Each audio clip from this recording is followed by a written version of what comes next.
Your inner being always has its foot on the gas on your behalf. Your inner being's got foot on the gas and you got your foot on the brake. Not all the time, but sort of kind of like that. And if you just take your foot off the brake, you could have a whole lot of fun. It's changed what I was going to speak about completely. However, I will start with this. My favourite thing about being here with you all, including everybody in the room, is experiencing Esther's incredible beauty, ease, flow and grace in receiving Abraham. That's my favourite thing, and today seems off the charts. You should have seen her in the package room the other day at the apartment complex. She went in with her friend, another friend. She has friends. And he had a code to deliver a package that Amazon had put in a locker. It's way fun. Put your code under there and some door, you don't know which one, pops open.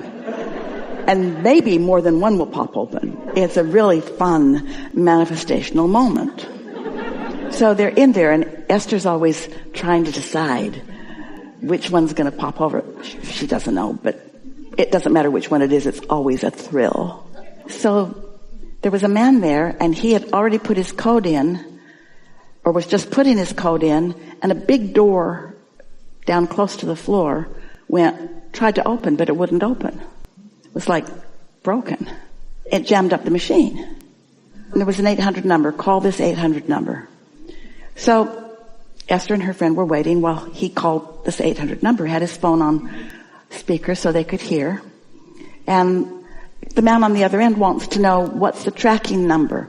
Well, he doesn't know the tracking number. He only knows the code. So the man on the other end of the line wants to know, well, is it a third-party delivery or is it an Amazon package? And he said, I don't really know because I can't see the package. And my wife orders a lot of things. So he's quiet, and Esther's saying to him, he's missing the point. What you need to know is, can he open the door from where he is? Tracking number sounds like he's going to reorder it. We just want the package. So the man asked this question, no, I can't help you. And Esther said, Abraham. And we just went, boom. And Esther said, try it again. And he tried it again, and the door opened. Everyone high fives. Now, you're talking about Esther being tuned in, tapped in, turned on here. Why not all the time? Why not always know what to do? A lot of that is just logic. Someone had put a package that was too large for the area, and then they'd pushed it shut. Well, that was pretty obvious in the fact that the door was just ajar. It just needed a little alignment. It was the quickest solution, yes.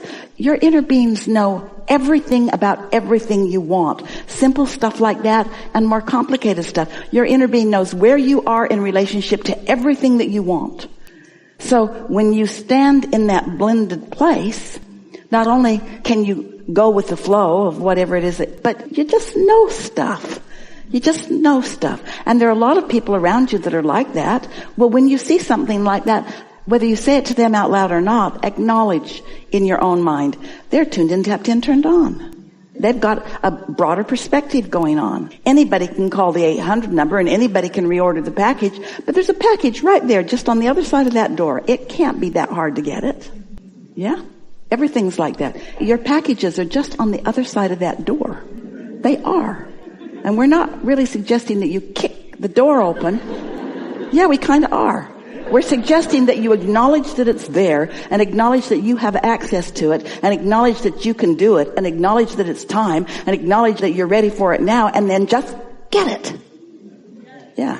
So at a previous event, I remember you used to come into me now when you lovingly suggested to a gentleman who was in the chair that you had never met before because you've never been this before, and that's how I feel right here now. Yeah, it's always new. The meeting is always new because the combination, just your newness, your combination of hoping, wishing, knowing, and the combination of your desire factor and your belief factor is moving around all the time. So you are different every time.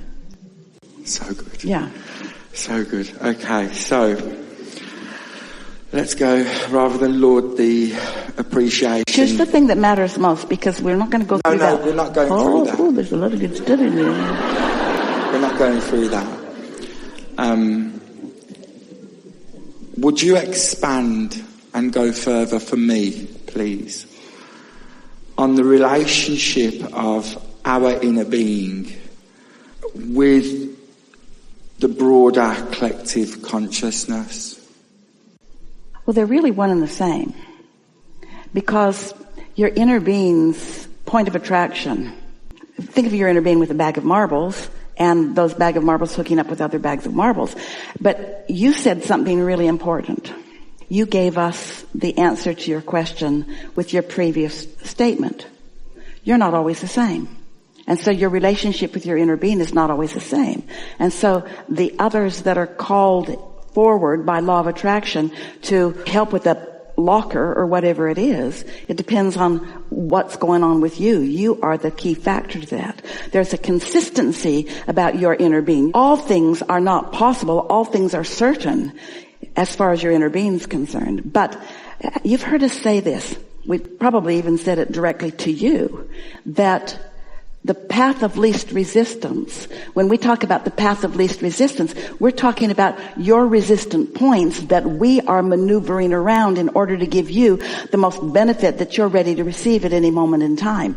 You could call that grace. That's always happening for you. There's never any judgment. Oh, he could be in a better place. It's that this is where he is, and how can he get to where he wants to be from where he is? And that's what your inner being is always offering. And this pulsating, loving, non-physical energy that is all part of the answers to all of that is spectacularly precise, spectacularly responding to this set of desires and beliefs that you've got going on at any point in time. So the question, if we were standing in your physical shoes, what we want you to hear is, the question isn't, what's my inner being got going on with their guys? It's, what have you got going on with yours? Because your inner being will meet you right where you are and call you to a place beyond it. And when you start feeling that happen, focus, because you can have a really good ride. It won't last forever, maybe the afternoon, but it's fun. Yeah. In recent weeks, and I've I've allowed myself to really, not just say the words, but really look at everyone through the loving eyes of Source. Genuinely feel it in my heart, throughout the core of who I am. Toward what end? Why are you doing that? Because what Are you a meddler? Pardon? Are you a meddler? No. A stalker? No. It's like my inner being looking at their inner being. Or that's how it feels. Have you calibrated yourself to your inner being, and your inner being is highlighting the things that are like you? Because that's how law of attraction works. But the other is you looking for things to clean up, and that's a painful life. It just feels like love absolutely everywhere now. That's what your inner being certainly is tuned to. And as you calibrate to that, then nothing else is logical, is it? Nothing else is logical. But it's all right, because the people that you are loving are all a mixed bag of marbles. They really are. You're focusing your way into this love. And the fact that you're acknowledging it is what brings more and more and more, until you can reach the place where you just expect good things to happen all around you all the time. No matter where you are. Yeah. Thank you so much, as always. Yeah.